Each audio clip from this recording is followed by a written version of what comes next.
Behind me is the parish church of Hever. Thomas Bullen's tomb is to the left, just under that arch. And then what is under this carpet then? Oh, look. Was this an old tomb? I don't think I've ever looked at this. Was that a monumental brass? This looks quite old, you know. Whose tomb is this? Because there's something inscribed here. And then there is a indentation in this. I have no idea what it says down the side, but they've obviously put this there to stop people falling over, so I better put that down there. So who is that person? Who are you? That's one mystery to resolve. This is the guide to Hever Church that I ordered. An old guide to Hever Church. Right, I'm trying to find out if it says about the person under the... It doesn't. Look, you know, who is that person under the carpet?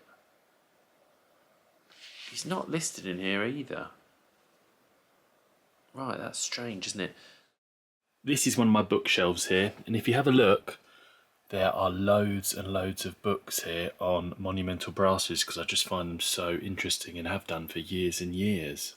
You'll notice here that lots of the books have got markers in, and that is for a future episode because I've been looking through these, for example, to compare to the brass of Thomas Boleyn in Hever Church. We're going to look at all those in a future episode, but for now we're going to look at this book here.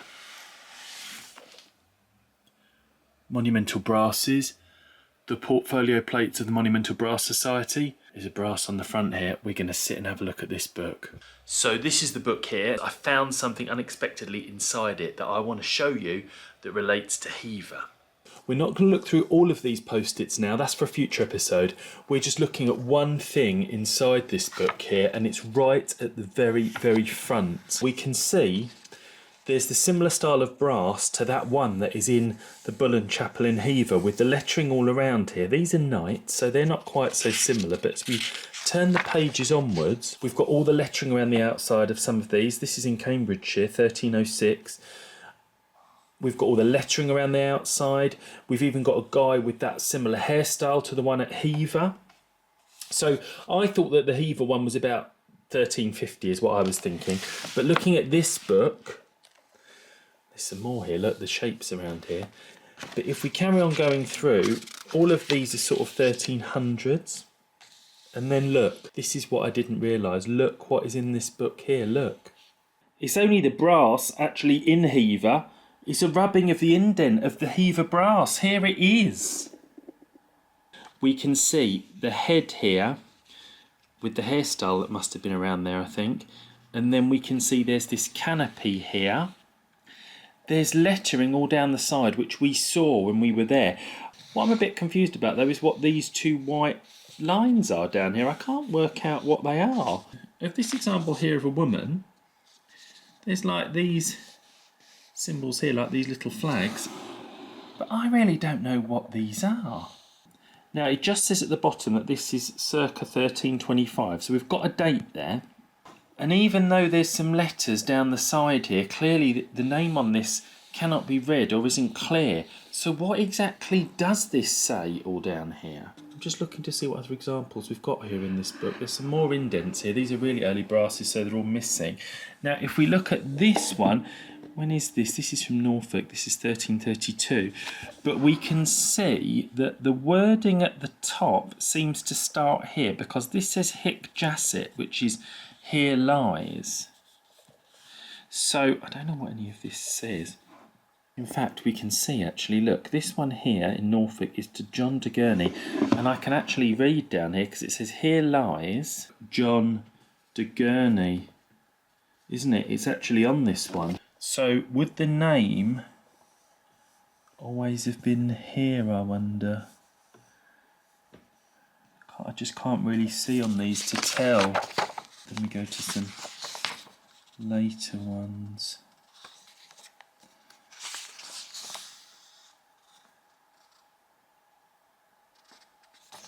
I'm just not sure. I mean, like I said, I'm not an expert on this. Can we see on any of the others? This is interesting. This is Stoke-By-Nayland, Suffolk. This is where the first wife of the first Duke of Norfolk was buried in, whose brass I've got a rubbing of.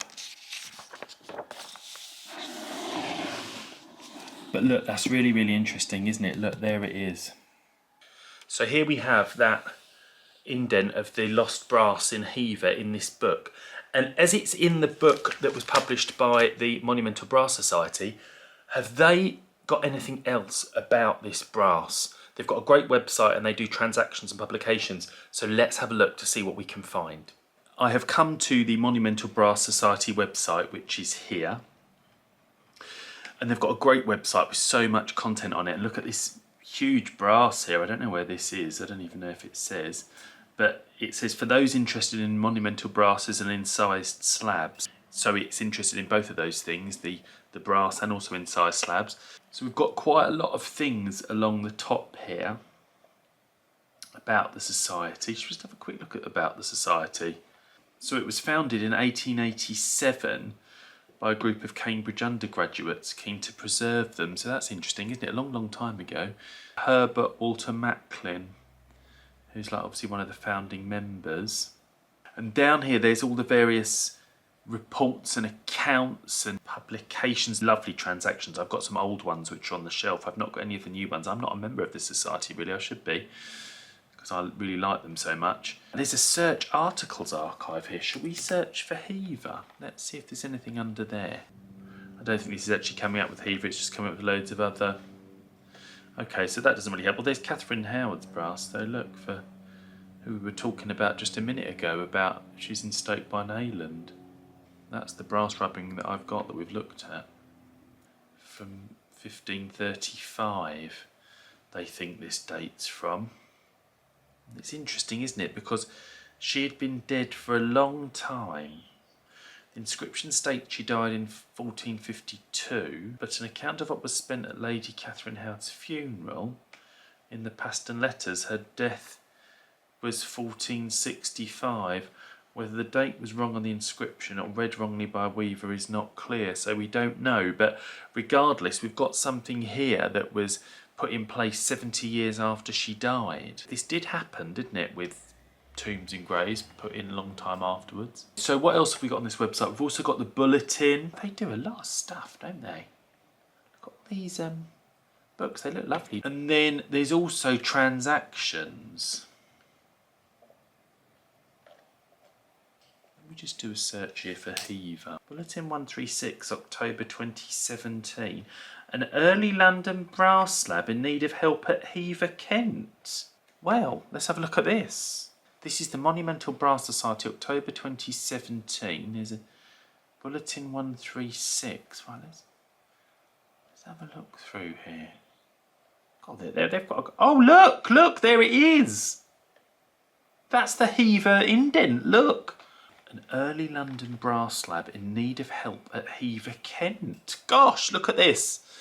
Okay, the purpose of this communication is to advertise the deteriorating condition of an important indent and its slab in the hope that something will be done to protect and conserve it. Okay, so they're just talking about how it's being walked on. It wasn't being walked on, it was under a carpet when I was there.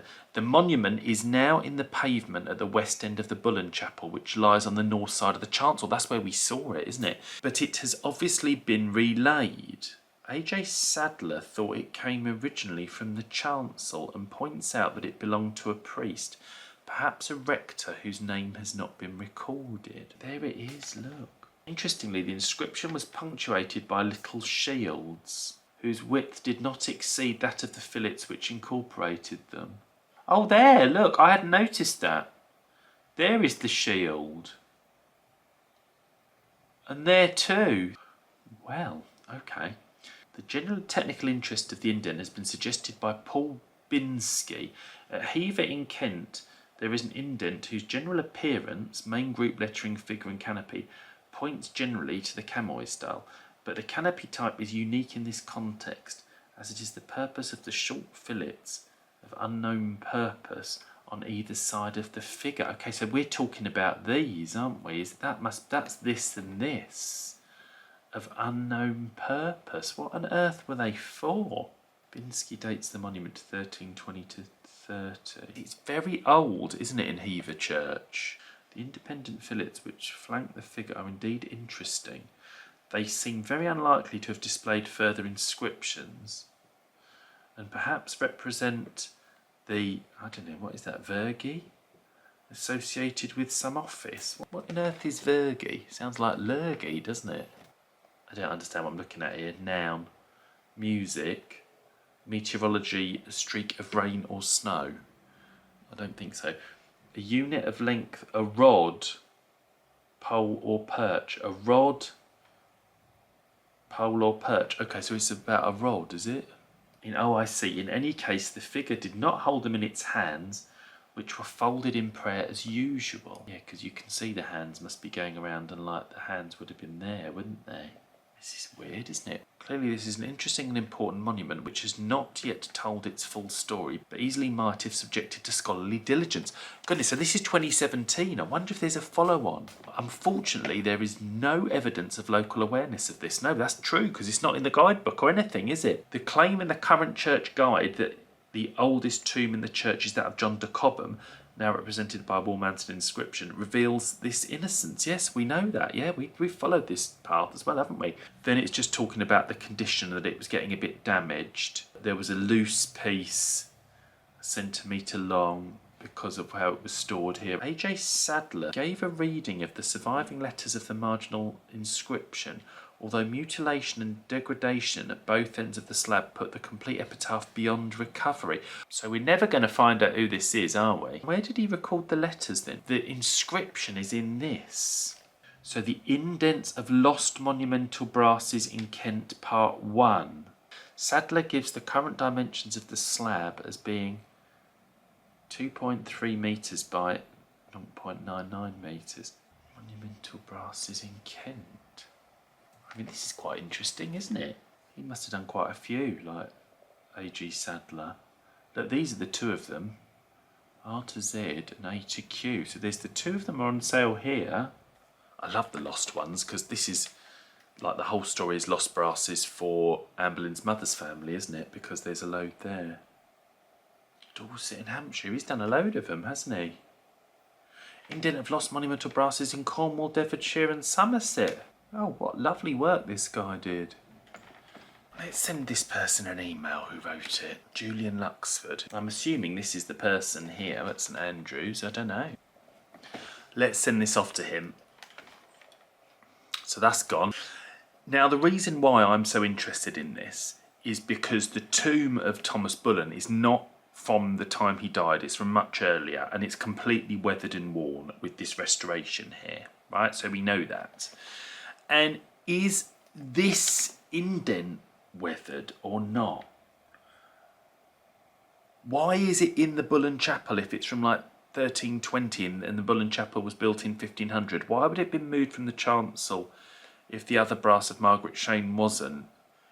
What's going on here? There's something odd is happening here. Now, I'm looking at the brass of Margaret Cheyne. Now, this brass looks quite worn on the surface though as well, doesn't it? This is the surface of the stone here, so it's quite worn here too, isn't it? The brass isn't very worn though, so could that have been in the chancel? Looks quite worn as well, couldn't it? I mean, this is all the relayed Victorian tiles around here. Is there any record of this tomb anywhere else? Because what I'm just starting to think about now is, what if this tomb that the brass of Thomas Bullen was on was moved much later from one of the dissolved abbeys that were nearby? We're going to look at those. But I was thinking, did someone move it then? But what if before the Bullen Chapel was here, if it really was built by the Bullens in about 1500 or whenever it was, what if there was another older chapel or something on this site? And what if maybe that chapel became dilapidated and the roof went, and this tomb that was in it was all just left exposed? And that's why it's so worn and broken, because it was outside. And then later, in 1500, they rebuilt the chapel, And the tomb that was originally outside and weathered, maybe along with the slab of a priest, which was also there maybe, what if then they were then replaced inside the newly rebuilt chapel? I mean, look, there's no evidence for any of this because the earliest records for the church are from the 1600s, but is that possible? Could that be what is going on here? Because it's all a bit of a mystery, this. So there's another theory for us to try and look at in future episodes.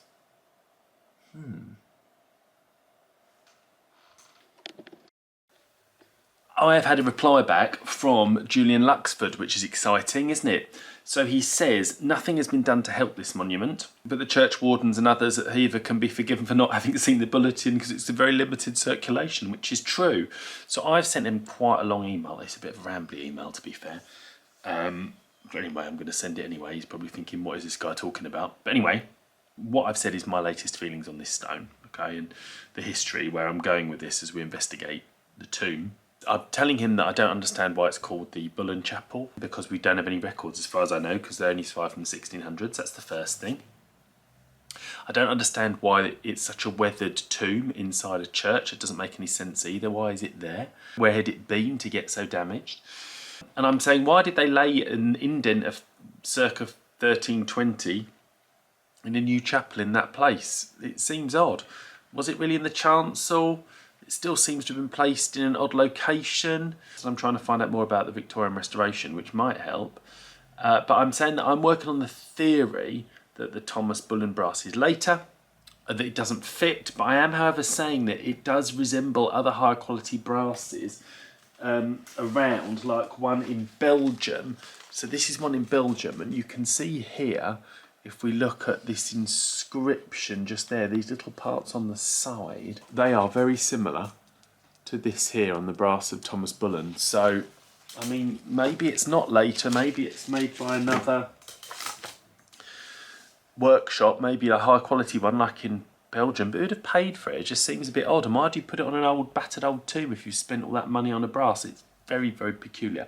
I said I thought that maybe the tomb may have come from Tandridge Priory or Tonbridge Priory, which had been dissolved, and it had been sat there for decades out in the elements, and then someone took it and then placed it in there. It's still a bit odd, but anyway, but what I'm saying to him is now what I'm thinking about as an alternative is, what if prior to the new chapel being built around 1500, what if there was an existing chapel there that maybe had that old tomb in the centre of it or somewhere, maybe including the priest's ledger stone, that maybe the roof or something could have happened and it exposed all that part to the elements and was just left there all eroding away for years, and then later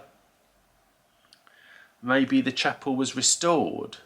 Maybe that's what happened, that there was a chapel already there and then it was just rebuilt and there were tombs in it that were eroding. Anyway, look, we don't know, do we?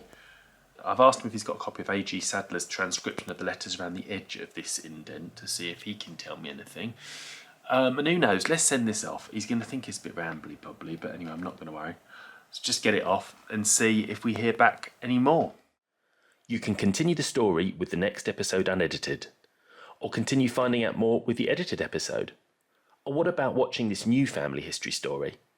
Click here to subscribe to the channel to find out all about future episodes. Thanks for watching.